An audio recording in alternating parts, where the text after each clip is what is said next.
I don't like this little life. Is it rolling? How do I do this? Hi, I'm Kyla. You're watching this, so that means I've uploaded and edited footage of myself sobbing hysterically to this book. For those of you who don't know about this book, I bet there aren't many of you who don't know about this book. This is a novel by Hanya Yanagihara, published in 2015. It didn't really become sort of like an online sensation until 2020 because of Book Talk, and you know, the pandemic started and people just wanted to get in their feels. It took me 9 years to read the book. I bought the book years ago, I think around 2021, but it gathered dust on my shelf because I didn't have the guts to read it. I finally just did it. So A Little Life is really a novel about friendship, about found family. The main protagonists are 4 friends who met in college and then sort of stick together throughout their adulthood. The lives of these people revolve around one main character, who is Jude St. Francis, whose life is not very little. 800 pages is not little.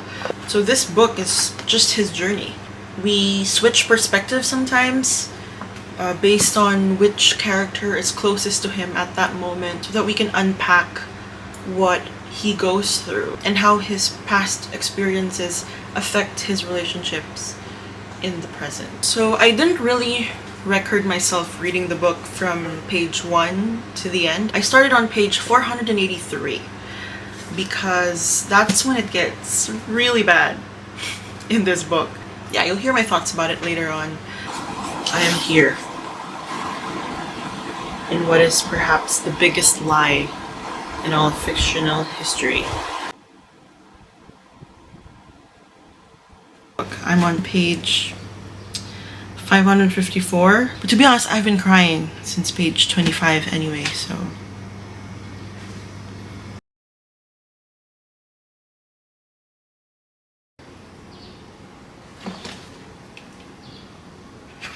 Oh my god. Reading this book is so exhausting. I feel like I've run 4 miles.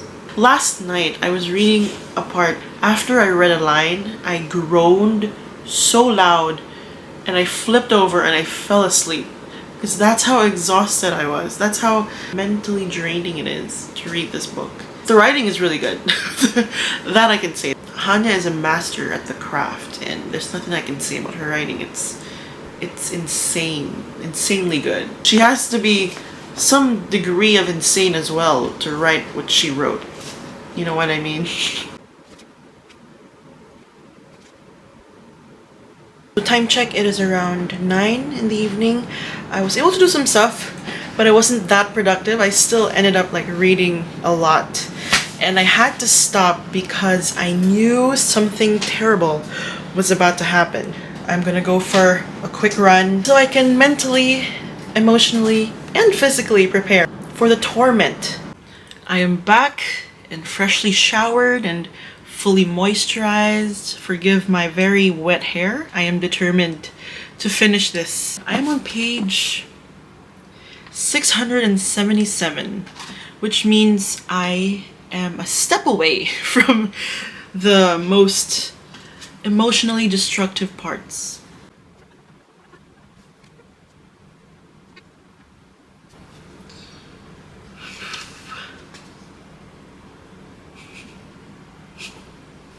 This is so annoying. They're making me cry and then they're gonna make me laugh.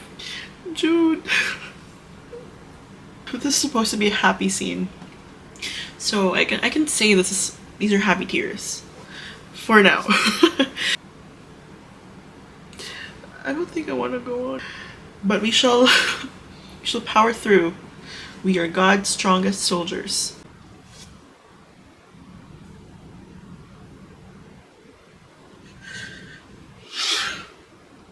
Still happy tears. It's just gonna be waterworks from here on out. I can feel. So Bear with me. I'm holding back so much. But to be fair to myself, I did ask for a book that would make me cry myself to sleep. This has done it. I appreciate it. Gave me what I wanted. Okay, it's gonna be fine. It's gonna be fine. It's just a book. It's just a book. So what happened was I lost storage. I had to transfer all of the existing videos from this camera to my laptop, which is why, as you can see, my hair's nearly dry now. I will have work in a few hours. There's no turning back now. I have no choice. No, I do have a choice. And I choose to suffer.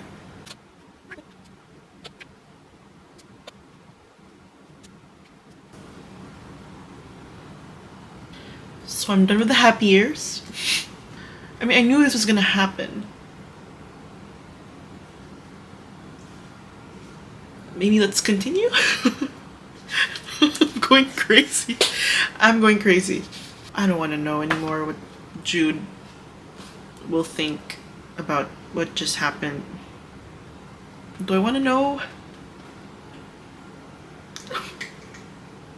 No. Oh, this is gonna be bad.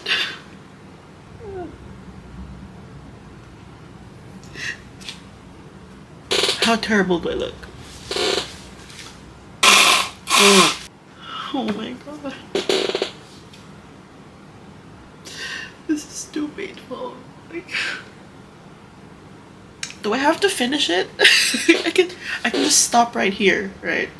I don't like this little life.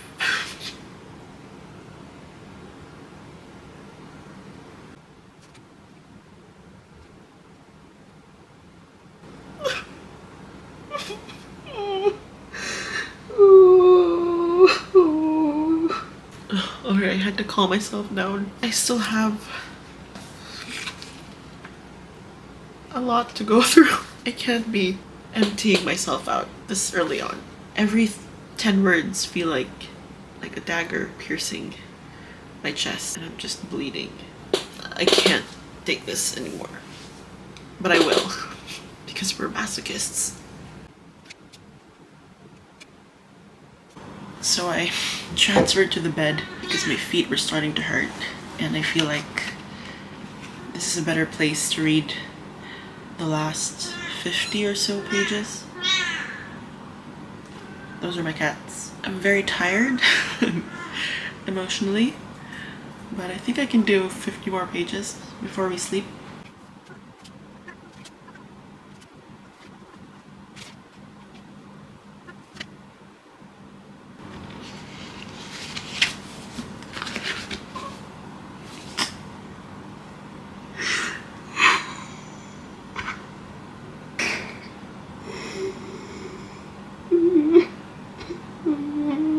So,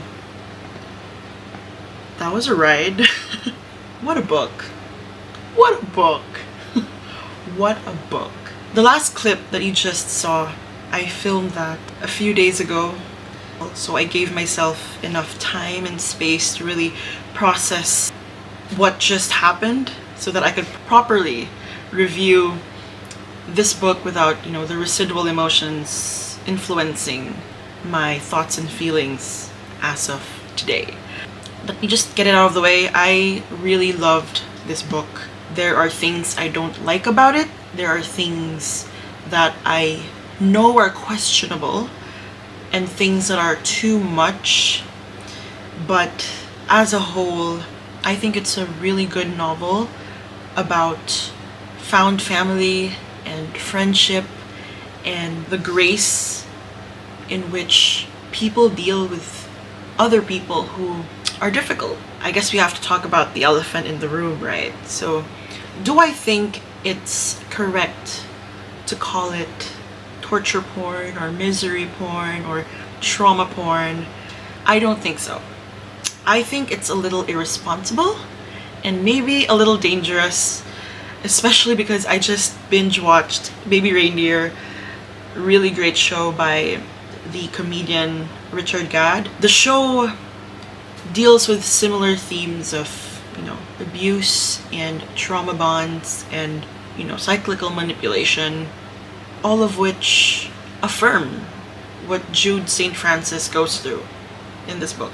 They are similar in a way that the point of these stories is to really put you into the experience of a victim who doesn't see abuse as abuse, a victim who can't remove themselves from cycles of abuse. Play of power, it's control. And yes, it is uncomfortable, it is disturbing, it is shocking many times. I think we should be careful in talking about subjects like these. I do understand that the author of this book intended for the character to never really fully heal. There is no light at the end of the tunnel. There is no moral lesson about recovery or redemption whatsoever, but there are better things to take from the book, which I will talk about next. I didn't think I was gonna cry to this book real early. I thought I would be crying, the last few pages, because that's what I see everyone doing. Like the last few pages just send them into like a downward spiral, but I've been crying since page 25. So think of it as like advanced grief. The first part of this book, L'Espinard Street, is a literary masterpiece in my opinion. I think it's one of the most well-written parts of a novel that I've ever read in my entire life. Like, it's impossible for you not to fall in love with these four characters. That's Jude, Willem, Malcolm, and JB. It's impossible. Like, you would read the first 5 pages and immediately see them as real human beings. And I think that's something many writers are trying to achieve. Like, how do I get this reader to root for my characters within the first 5 pages of my book? And Hanya did it. That part of the novel was really great for its literary merit. Her writing is excellent. It's very subtle. Hanya weaves these really small scenes that foreshadow what happens later on in the novel. For example, the way, she introduced the first 3 characters. There's JB, Malcolm, and Willem, and she keeps Jude in, behind this veil, like he's this enigmatic, mysterious character, and we sort of are in the dark about Jude the same way the characters are, right? I mean, they've been friends with Jude for a very long time, but they don't really know much about him, and we're kept in the dark the same way. You kind of feel like you're part of the friend group in that way. And I really love how L'Espinard Street ends with Willem seeing Jude in pain, and he's helpless and he can't do anything about it. And that's how the part ends. So if you think about it, it's like a microcosm of the entire book. Because later on in Postman, the next part, this is where we start to unpack what really happens to Jude, right? So I think it's genius. I think it's really well written. And I mentioned foreshadowing earlier, right? So Willem has a brother named Hemming. The devotion that Willem had for his brother Hemming kind of foreshadowed how he'd have the same devotion in caring for Jude.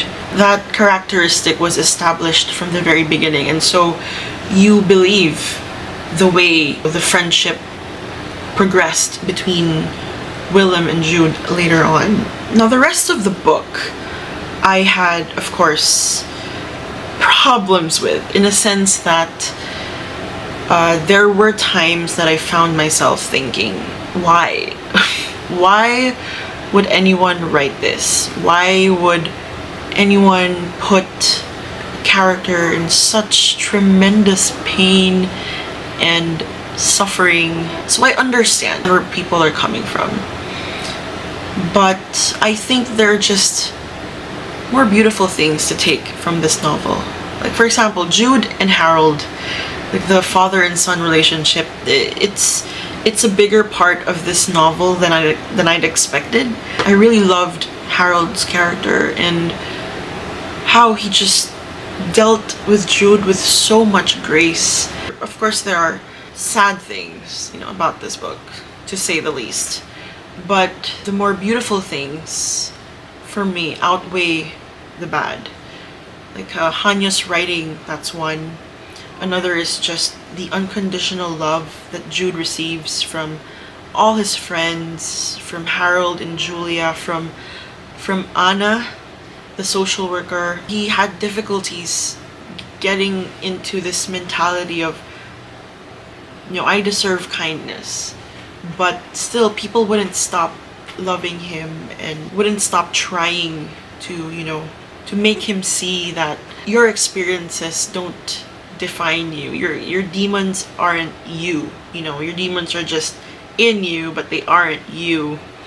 I like what he said about them. They feel like a pack of hyenas, and every time he would hearken back to those memories of abuse, the hyenas would start, crying out or yelling in hunger. And it's a beautiful metaphor, but they don't define him. But of course, as I said earlier, there is no happy resolution. And my cat is about to take a dump.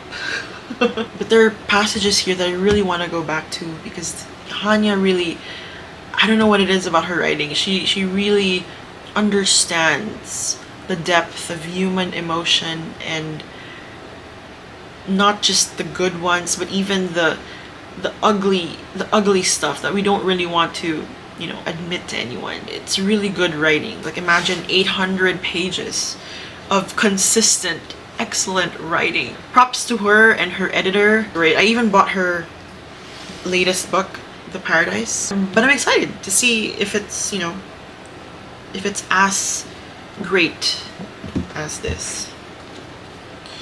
Will I read this again? Probably not.